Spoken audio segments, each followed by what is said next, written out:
اعوذ باللہ من الشیطان الرجیم بسم اللہ الرحمن الرحیم الحمدللہ رب العالمین الصلاۃ والسلام علی اشرف الانبیاء والمرسلین خاتم النبیین شفیع المذنبین ابو القاسم محمد صلوات اللہم صلی علی محمد وآل محمد وعجل فرجہم الصلاۃ والسلام علی اشرف الانبیاء والمرسلین خاتم النبیین شفیع المذنبین ابو القاسم محمد صلوات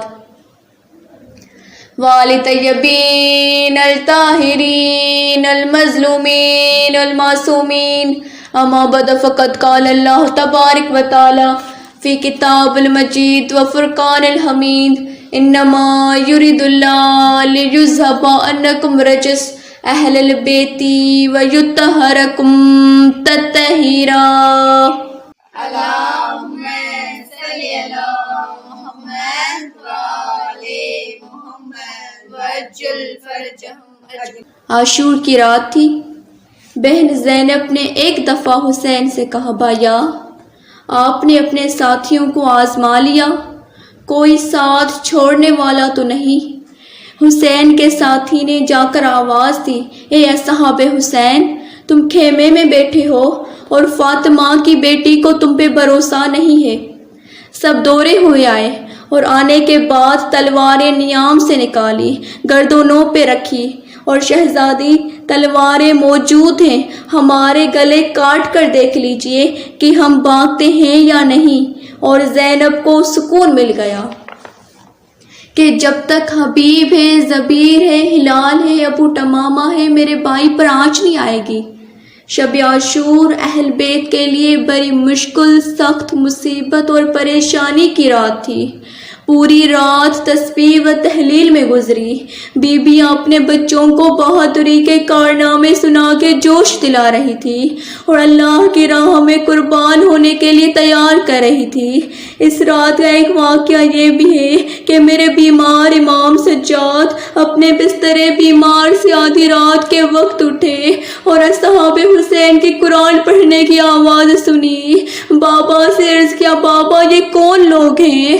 مولا نے کہا میرے اصحاب ہیں، عبادت خدا کر رہے ہیں۔ میرے غیرت مند امام زین العابدین نے فرمایا بابا جس طرح ان کی آوازیں ہمارے کانوں میں آ رہی ہیں، مخترات کی آوازیں بھی ان کے کانوں میں جا رہی ہوں گی۔ کیا یہ ممکن نہیں کہ ان کے خیمے ذرا فاصلے پہ لگائے جائیں؟ امام حسین نے فرمایا بیٹا آج کی شب شہیدوں کی آخری شب ہے، آج جیسے انتظام کیا گیا ہے اسی طرح رہنے دو، کل کی شام تمہاری شام ہوگی، تم وقت کے امام ہوگے، غریبوں کی شام ہوگی، انتظام کر لینا۔ جب امام حسین کے سب جانثار اللہ کی راہ میں قربان ہو گئے اس کے بعد امام حسین رخصت آخر کے لیے خیمہ میں آئے، بیویوں اور بچوں کو تسلی دی اور جب جانے لگے تو بہن زینب نے کہا بھیا ذرا گلے سے کرتا ہٹا دیجئے۔ شہزادی نے بار بار مولا کا گلا چومنا شروع کر دیا۔ مولا نے پوچھا بہن یہ کیا کر رہی ہو؟ بی بی زینب کہنے لگی امام کی وصیت تھی کہ جب حسین آخری وقت پر جانے لگے تو اس کا گلا چوم لینا۔ پھر میرے مظلوم امام نے بہن کی شانوں کے بوسے لیے۔ زینب نے پوچھا بھائیا میرے بازو کیوں چوم رہے ہو؟ امام نے فرمایا ان بازو پہ رسن باندھے جائیں گے۔ عزادارو امام حسین خیمے سے باہر نکلے اور آواز اے میرے شیرو کہاں ہو؟ آؤ اور اپنے امام کو سوار کراؤ۔ عباس میرے بھائی آؤ آ کر بھائی کو سوار کرو۔ اکبر آؤ اپنے ضعیف بابا کو سوار کرو۔ اور محمد آؤ اپنے ماموں کو سوار کرو۔ زینب نے کہا بھائی اب کوئی نہیں آئے گا، آپ کی جائے گی۔ عزادارو، امام نے گھوڑے کو آگے بڑھنے کا اشارہ کیا مگر گھوڑا بالکل آگے نہیں بڑھا۔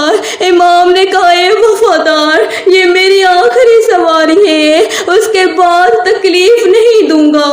گھوڑے نے منہ امام کی طرف کر کے گردن نیچے کرنے کا اشارہ کیا۔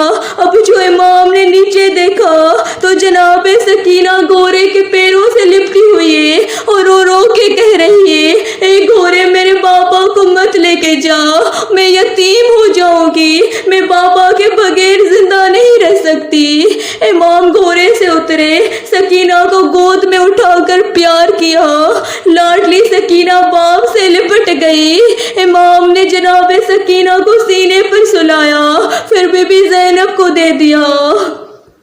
عزادارو، امام حسین فوجی اشقیاء کے مقابلے پہنچ گئے۔ فوج نے امام حسین کو چاروں طرف سے گھیر کر حملہ شروع کر دیا۔